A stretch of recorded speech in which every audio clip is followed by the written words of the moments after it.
Ako po si Jeffrey Nicdao, 45 years old, from Quezon City. Ang background ko po ay isang negosyante.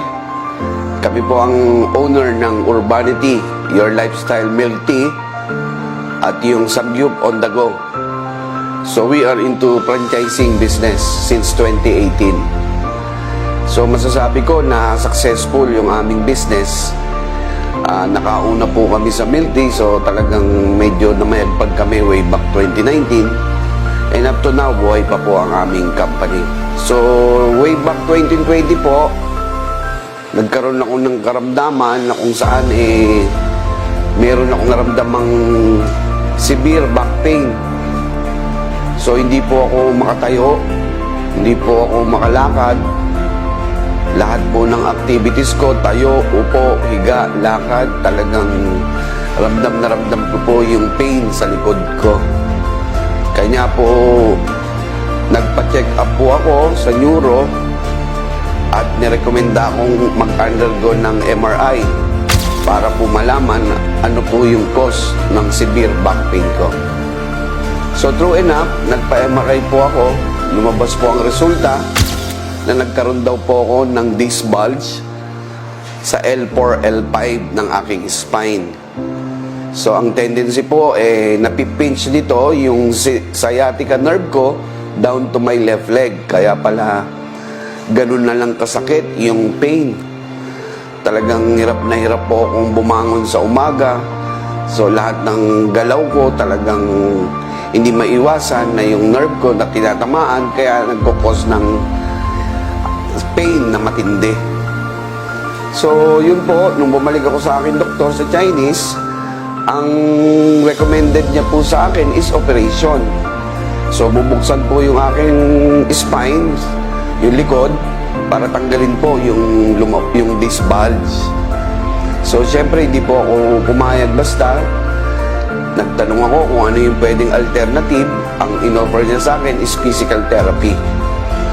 So sa madaling sabi po, tinig ko po na yung option na physical therapy instead na mag-undergo agad ng surgery. So yun, naganap po ako ng clinic na kung saan pwede po akong mag-undergo ng therapy. So yun, gumastos po ako ng malakas sa mga physical therapist ko. Sa una, nare-relieve temporarily, pero until such time na talagang parang ganun pa rin yung aking pakiramdam. Kaya naman po, nag-try po naman ako sa Cairo, yung chiropractic.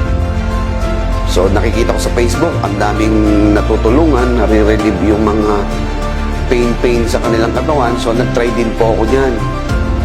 Kanya lang, ganun din po.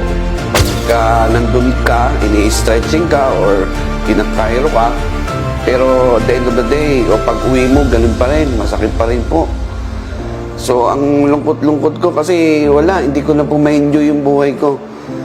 So may successful business ka, kaya lang, hindi mo naman ma-enjoy. Kasi imagine mo, even yung pag-grocery na lang namin with my family, hindi ko na sila masamahan. Nandun na lang po ako sa counter, nag-iintay sa kanila.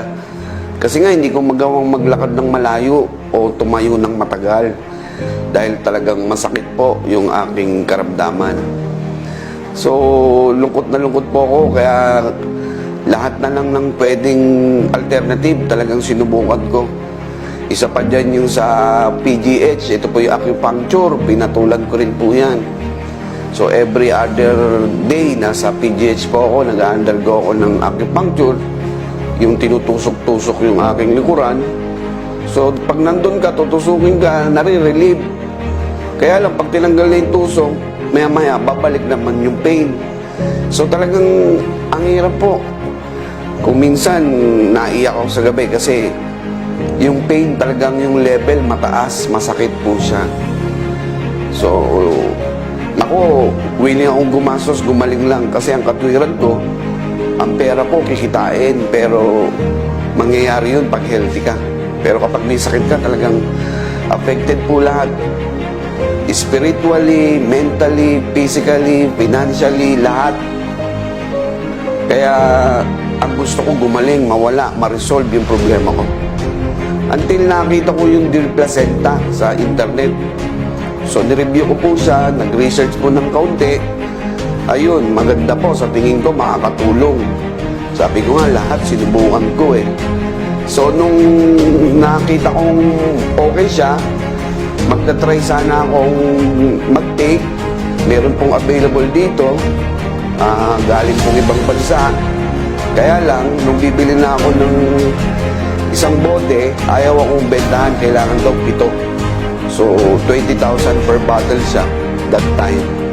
So, kailangan 7 daw. So, feeling ko parang ino-hold up ka. Parang gano'n, no? So, ang ginawa ko, naghanap po ako ng alternative kung paano ako makaka-take nun. At the same time, nakita ko rin yung opportunity na bilang isang negosyante, magandang negosyo rin. Kasi kumbaga, may demand. So, nung nalaman kong galing daw sa Singapore yung produkto, so, lumipad po ako ng Singapore. So, in short po, nagpa-formulate po ako ng sarili kong brand. Kasi talagang gusto ko rin masubukan kung talagang ito na ba yung solusyon sa matagal ko ng problema. Kaya naman nung dumating yung produkto dito nung October 2021, agad-agad tinry ko yung 5 bote. At yung 5 bote po, pinadala ko sa FDA para po magkaroon ng certification or mapa-approve po siya. So while waiting po sa approval from FDA, sinubukan ko na po siya. So sa ganung bagay po, October, November, December, in 3 months time po na pag-inom, naka-4 na bote po ako, nakaramdam po ako ng ginhawa. So sabi ko, ito na po. Ito na pala yung matagal ko nang inaantay na pinagdarasal. At ito na nga, ginamit po ito bilang instrumento para masolusyonan yung matagal ko ng problema. So 3 months po na pag-inom po nito, with the dosage na recommended po ng manufacturer, talagang nakaramdam po ako ng ginhawa. Bumalik na po ako sa dating ako. Wala na po yung chiro ko, wala na yung physical therapy ko, wala na po lalo yung medication ko. Dahil po dito sa Be My Beauty, Dear Placenta. Napakaswerte ko po dahil kumbaga mapalad at nabiyayaan po ng ganitong klaseng produkto. Again, maraming salamat po sa Be My Beauty, Dear Placenta Plus. Tulungan po natin na ikalat po sa buong Pilipinas dahil sa panahon ngayon, wala akong bahay na walang may sakit. So, kailangan po natin itong mga Pilipino. At the same time, pahalagahan po natin ang ating kalusugan. Yun lamang po. Maraming salamat. Ako po si Jeffrey Nick Dao.